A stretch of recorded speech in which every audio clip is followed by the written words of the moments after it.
Hello friends, welcome to my channel. இன்றைக்கி என்ன பார்க்க போகிறோம்னு பார்த்தீங்கன்னா, சுழியம் ரொம்ப ஈஸியாக எப்படி செய்கிறதுன்னு பார்க்க போகிறோம்.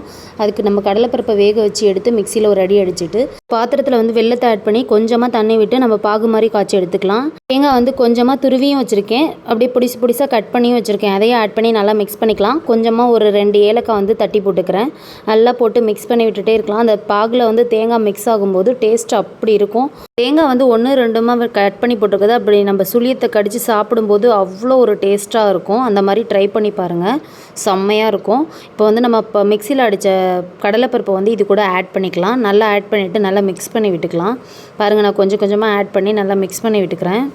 அடுப்பை கொஞ்சம் லோ ஃப்ளேமில் வச்சு நம்ம நல்லா மிக்ஸ் பண்ணி விட்டுக்கலாம். ஏன்னா வெள்ளைப்பாகில் அந்த கடலைப்பருப்பு மிக்ஸ் ஆகணும். அதனால் நல்லா நான் மிக்ஸ் பண்ணி விட்டுக்கிறேன். அது நம்ம கையில் பிடிச்சி உருண்டை பிடிக்கிற அளவுக்கு ஒரு பதத்துக்கு வரணும்.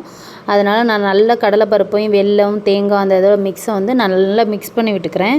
நான் ஒன்றும் பாதியமாக அரைச்சிருக்கேன். நீங்கள் இன்னும் கொஞ்சம் கூட நைஸாக அரைச்சி எடுத்துக்கலாம். நல்லா மிக்ஸ் பண்ணி விட்டுக்கலாம். இந்த டைமில் நான் ஒரு ஸ்பூன் நெய் ஆட் பண்ணுறேன். நெய் ஆட் பண்ணும்போது நல்லா வாசமாகவும் இருக்கும். அதனால் நான் நெய் ஆட் பண்ணிக்கிறேன். பாருங்கள், இந்த மாதிரி பதத்துக்கு வந்துருச்சு. இப்போ நான் ஆஃப் பண்ணிடுறேன். அடுப்பை ஆஃப் பண்ணிவிட்டு கொஞ்சம் நேரம் ஆற விட்டுட்டு சைடில் ஒரு பாத்திரத்தில் மைதா கொஞ்சமாக ஆட் பண்ணிவிட்டு அதில் லைட்டாக உப்பு ஆட் பண்ணி தண்ணி ஆட் பண்ணி நல்லா முட்டை பீட் பண்ணுறதுல பீட் பண்ணி எடுத்துக்கிறேன். கடாயில் ஆயில் விட்டு சைடில் சூடாகிட்டு இருக்குது. இந்த டைமில் நம்ம உருண்டை பிடிச்சிக்கலாம். பாருங்கள், கையில் உருண்டை பிடிக்கும்போது இந்த மாதிரி இருக்கணும். கையில் ஒட்டாமல் அழகாக வருது பாருங்கள். இந்த பதத்துக்கு இருந்தால் நல்லா ரெடி ஆகிடுச்சின்னு அர்த்தம்.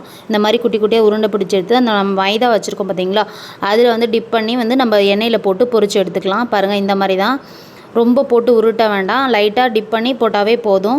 எண்ணெயில் போட்டு பொரிச்சு எடுத்தோம்னா அவ்வளோதாங்க. சுழியம் ரொம்ப சுலபமாக ரெடி ஆகிடுச்சு. அந்த பருப்பு அந்த தேங்காய் அதெல்லாம் கடிப்படும் போது அப்படி ஒரு டேஸ்ட்டு. இந்த வீடியோ உங்களுக்கு பிடிச்சிருந்துச்சுன்னா லைக் பண்ணுங்கள், ஷேர் பண்ணுங்கள். மறக்காமல் நம்மளோட சேனலை சப்ஸ்கிரைப் பண்ணிவிட்டு நம்மளோட ஃபேமிலி மெம்பர்ஸ்க்கும் நிறைய ஷேர் பண்ணுங்கள் ஃப்ரெண்ட்ஸ். நீங்கள் பண்ணுற ஒவ்வொரு ஷேரும் நம்மளுக்கு ஒரு மோட்டிவேஷனாக அமையும். மறக்காமல் சப்ஸ்கிரைப் பண்ணிவிட்டு ஷேர் பண்ணுங்கள். பாய்.